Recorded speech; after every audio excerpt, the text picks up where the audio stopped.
Salut et bienvenue sur cette vidéo. Aujourd'hui, je t'emmène avec moi dans le mythique Marathon du Mont Blanc. Avant de t'emmener avec moi sur cette course, on va aborder tous les points qui sont capitaux et ultra importants pour bien préparer sa course et être vraiment prêt le jour J. Alors, le Marathon du Mont Blanc. Avant que je vous emmène là-bas, il faut que je vous explique quand même 2-3 trucs sur cette course. Premièrement, c'est une course ultra mythique. Deuxièmement, c'est très difficile d'y accéder. Tout simplement parce qu'il y a énormément de personnes qui veulent y participer et il y a peu de personnes qui sont tirées au sort. Cette année, j'ai eu la chance de pouvoir participer, donc merci. Les planètes se sont alignées, je vais tout faire pour me régaler et vous régaler aussi. Et juste pour information, je crois que les statistiques sont de 1 personne sélectionnée sur 13 personnes qui ont demandé leur place. Cette course aussi, c'est une course ultra dense avec un niveau stratosphérique, c'est un niveau de dingue. Ensuite, c'est une course ultra exigeante parce qu'en fait, on n'a pas le droit d'avoir de points faibles. Il y a des phases de plat, il y a des phases de grande technicité, il y a des phases où c'est très raide, des phases où c'est peu raide, des phases où il faut descendre très rapidement, des phases très techniques, bref. On n'a pas le droit d'avoir de points faibles sur cette course. Les amis, on va commencer par parler de la recharge glucidique. Parce que si on a fait tous ces entraînements-là, c'est bien pour avoir de l'énergie le jour J. En tête, une échelle de temps, 72 heures. 72 heures, c'est le temps que met le corps pour remplir les réserves de glycogène dans le corps. Favoriser et maximiser ses chances de beaucoup remplir ses réserves, il faut être en légère dette de sucre et de glycogène dans le corps avant ces 72 heures. C'est ça le plus important, c'est ce qu'on va faire juste avant la recharge glucidique. Le fameux déblocage qui est de insérer une séance d'intensité à 3 jours de ta course. Ça peut paraître un peu fou d'aller sur une piste d'athlée ou même de faire une séance côte à 3 jours de sa course, mais en réalité c'est un truc qui fonctionne super bien. Bon, c'est bien beau de parler, mais je t'emmène avec moi dans cette séance.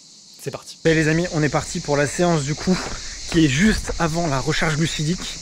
Elle est hyper utile, hein, comme je vous l'ai expliqué. Et moi, j'ai choisi du coup de faire une partie sur la piste. En réalité, sur la séance, il y a 10 fois 30 secondes à faire. C'est pas un truc qui est hyper traumatisant pour le corps. Mais par contre, c'est un truc qui est quand même assez énergivore. L'objectif, comme on l'a dit, c'est de faire baisser les réserves de glycogène. Donc 10 fois 30 secondes en zone 3. Et on fait largement le taf. Ça y est, run de déblocage terminé. On est sur la piste. Je viens de finir. J'ai fait les 10 fois 30 secondes avec 1 minute de repos à chaque fois. Je les ai fait en 3,30 en moyenne. 3,30 en moyenne, c'est plus facile à dire comme ça quand on articule. Je les ai fait à 3,30 en moyenne, on est à la demi-heure d'entraînement. Ça peut paraître bête, mais entre 2 t-shirts, tu peux vivre une course qui est bien différente. Cette vidéo, elle n'a pas notion à vous expliquer comment bien gérer la chaleur. D'ailleurs, dites-moi en commentaire si vous voulez une vidéo pour bien expliquer comment on gère la chaleur. C'est très intéressant de la faire pour moi qui vis par 30 à 35 degrés et qui maintient quand même l'entraînement. Donc je pense que j'ai pas mal de petits trucs à vous donner. Dans tes textiles, il y a 2 trucs qu'il faut prendre en compte. La couleur du vêtement et aussi sa respirabilité. La couleur parce que entre un vêtement blanc et un vêtement noir, les températures peuvent exploser. Et aussi l'aération parce que c'est elle qui va vraiment te permettre de te rafraîchir. N'oublie pas que le corps, pour qu'il se rafraîchisse, il fait de la transpiration, donc il met de l'eau à la surface de ton corps. Et c'est quand elle va sécher que tu vas te refroidir. Et elle sèche principalement quand tu as le vent qui rentre en contact avec ta peau. Donc ton t-shirt doit laisser passer énormément d'air. Mais alors quoi choisir ? Je vais te montrer quelques tests pour bien choisir tes vêtements et tu vas voir qu'on ne fait pas forcément toujours les bons choix. Les amis, je vous ai réuni plusieurs de mes t-shirts. On a de toutes les marques. On a du Adidas, on a du boutique de la Réunion, on a du Salomon. On a même une marque que j'ai créée moi avec Dahu mais qui n'est pas du tout encore sortie. D'ailleurs, dites-moi si c'est un t-shirt qui vous intéresse. Parce qu'en vrai, il est quand même beau, hein, regardez. Évidemment, j'ai sorti beaucoup de t-shirts clairs. Ensuite, j'ai le choix entre ces 3 textiles. 1, 2 et 3. Celui-là, je vais pas le prendre parce que regardez, derrière, c'est plastifié. Et vu que c'est plastifié, en fait, ça va jamais respirer.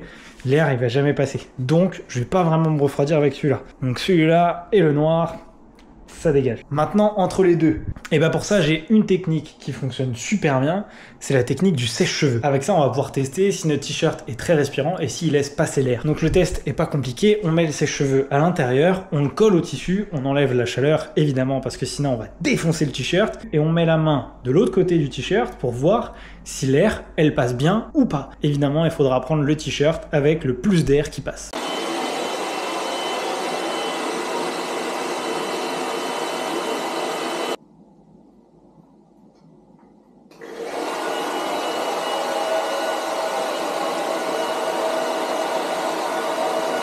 Bon, du coup, tu l'as vu avec ce test, y a beaucoup plus d'air qui passe avec ce textile, donc c'est pas grave, je serai un tout petit peu moins beau, mais au moins il y aura beaucoup d'air qui passera et je me refroidirai beaucoup plus vite. D'ailleurs, dis-moi en commentaire si tu refais ce test à la maison et donne-moi les résultats parce que en vrai, des fois, on est un peu surpris. Est-ce que je suis prêt? Ça, c'est la grande question. On va me la poser à chaque rencontre que je vais faire, mais c'est normal. On la pose tous aux autres. Tout le monde nous la pose. C'est la fameuse grande question. Qu'est-ce que vous répondez, vous, d'ailleurs? Qu'est-ce que vous répondez, vous, d'ailleurs, quand on dit « Alors, la forme, t'es prêt pour la course ?» On sait jamais vraiment trop quoi répondre. Et ben moi, je vais vous donner ma réponse aujourd'hui. Et ma réponse, pour vous la donner, je vais me baser sur 3 choses. Premièrement, l'entraînement. Deuxièmement, mon expérience. Et troisièmement, comment je me sens. Si vous remplissez ces 3 choses, bah, vous savez que vous êtes prêt. Donc personnellement, l'entraînement, bah, je l'ai fait. Je l'ai totalement suivi.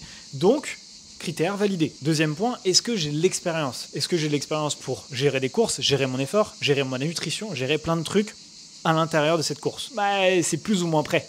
Tout simplement parce que j'ai fait des courses, j'en ai fait plein, mais j'ai fait des formats beaucoup plus courts et des formats beaucoup plus longs. Donc, un peu en suspens. Et troisième point, comment je me sens actuellement? Bah, personnellement, je me sens plutôt bien. Je me sens quand même un peu stressé parce que c'est une course mythique, pas tous les jours un dossard. Donc j'ai un peu la pression. Je veux réussir ma course. D'ailleurs, dis-moi en commentaire comment tu te sens juste avant une course. Ce serait intéressant de savoir parce que tous, on n'a pas du tout la même manière de gérer avant une course. Bon, les amis, comme vous voyez, je suis bien arrivé à Chamonix.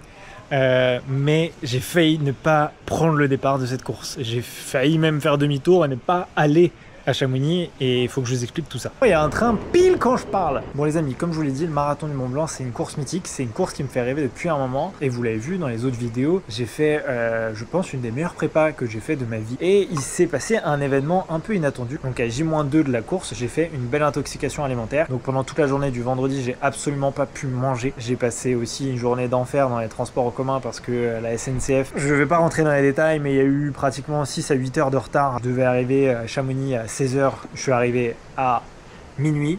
Évidemment, je suis pas du tout en forme. Mais vu que c'est une course qui me fait vivement rêver, bah, c'est pas grave. C'est pas grave, je vais prendre le départ et je vais faire avec les armes que j'ai. L'envie, elle y est, l'envie de se battre, elle y est. Donc là, on verra demain. Je vais préparer toutes mes affaires et comme on dit, il n'y a plus qu'à. Ça y est les amis, 6h35, 30 minutes avant le départ. Je suis avec monsieur Anthony Felbert. La pression monte? La pression monte, il va arriver normalement avant moi, mais par contre, il m'attendra. Et je me dis qu'il fait troisième du marathon du Mont Blanc. Allez, pour l'instant le ventre, je sais pas, j'ai mal au ventre, mais je sais pas si c'est... genre l'intoxication alimentaire ou le stress.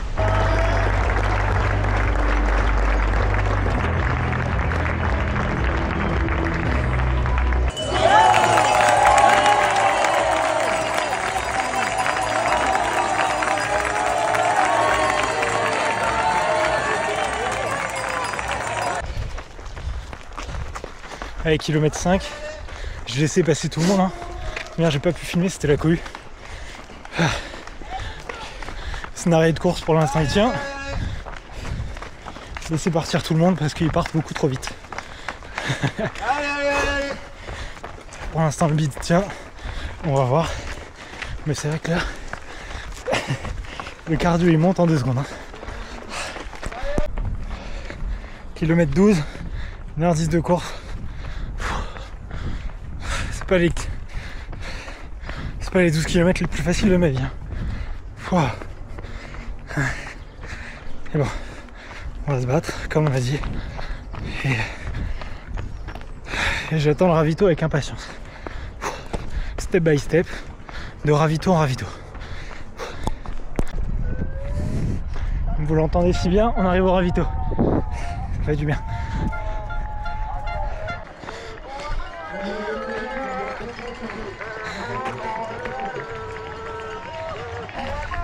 Allez, début des posettes.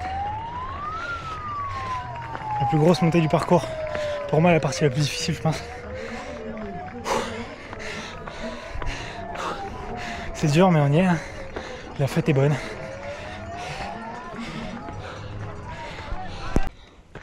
Bon, les amis, je suis un peu au bout du rouleau. Déjà que c'est pas facile d'avancer. C'est difficile de filmer aussi. Mais en tout cas, on a une belle vue.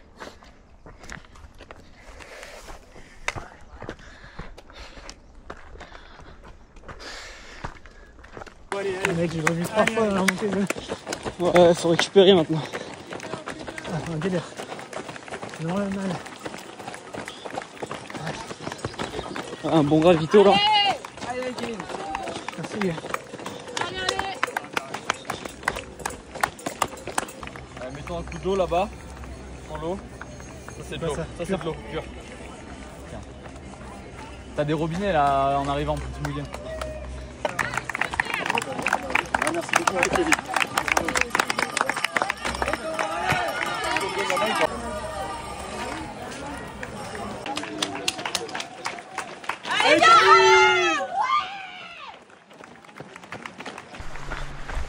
Bon les amis, j'en suis où? J'ai passé le ravitaillement de Valortine, donc j'ai fini la descente des Posettes. La descente des Posettes, je l'ai pas filmé parce qu'il y avait danger de mort.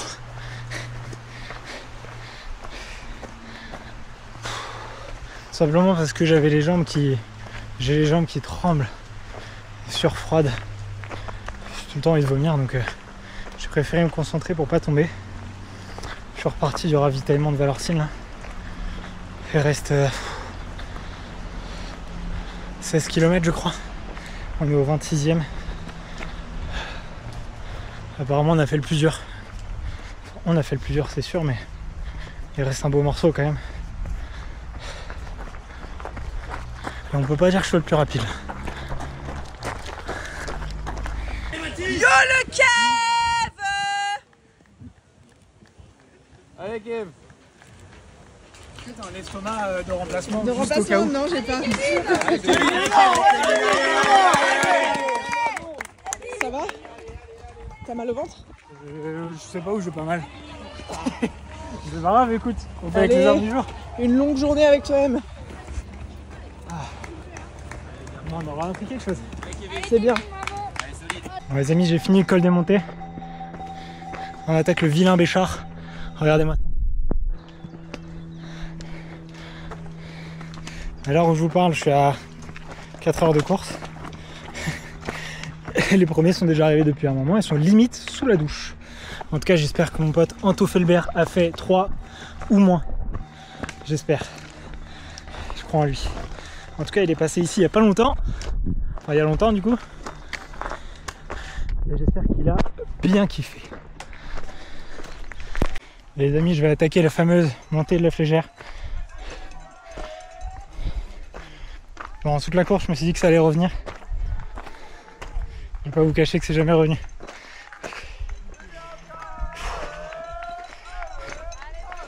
Je pensais pas subir autant, mais bon, c'est pas grave.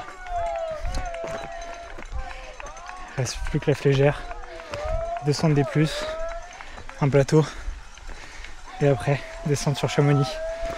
On a fait le plus dur. Maintenant, il faut survivre. Et rendez-vous à Chamonix. Je vois le ravito, mais regardez-moi cette piste de ski un peu ignoble. Ignoble.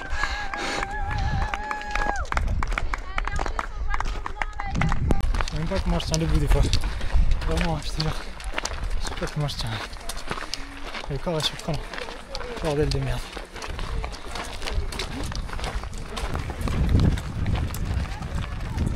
« 10 mètres après c'est qu'à descendre. Tu mens comme tu respires. méchant garçon.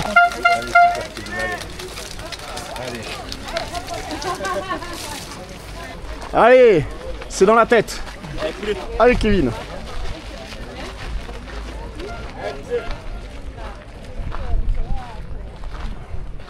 Kevin, c'est bon là.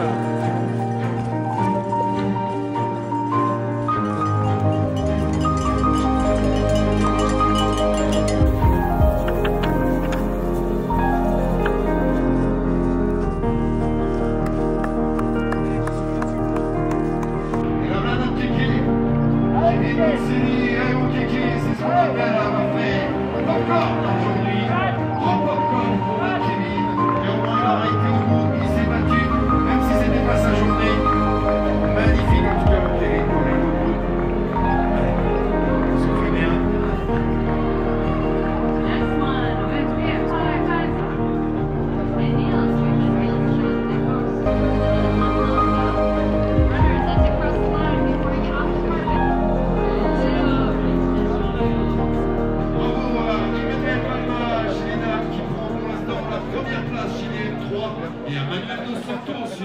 Les amis, ça fait 3 jours que je suis rentré, rassurez-vous, le ventre va beaucoup mieux. Comme vous l'avez vu, j'ai réussi à finir cette course, j'en suis très content, j'en suis très fier. Il y a énormément de choses à dire, je vais vous faire un débrief complet. D'ailleurs, mettez-moi en commentaire toutes vos questions, je pourrai y répondre dans cette vidéo. Pensez à vous abonner parce qu'il y a la CCC qui arrive très prochainement, j'espère que ça se passera un peu mieux. C'est la petite sœur de l'UTMB, ce sera 100 km et 6000 mètres de dénivelé. J'ai hâte et rendez-vous fin août pour cette course. Et en attendant, il y a plein de belles vidéos qui vont arriver sur tout l'été sur cette chaîne.